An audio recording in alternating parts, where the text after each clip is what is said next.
Okay, welcome back to problem number 2. This problem states that members of a teen organization are building a miniature golf course at your town's youth center. The design plans call for the first hole to have 2 congruent triangular bumpers. We need to prove that the bumpers on the first hole, shown below and to the right, meet the conditions of the plan.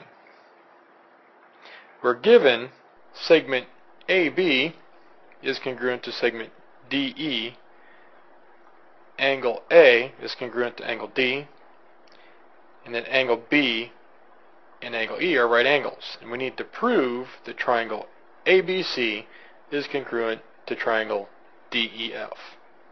Okay, so the easiest way to do this is a simple 2-column proof.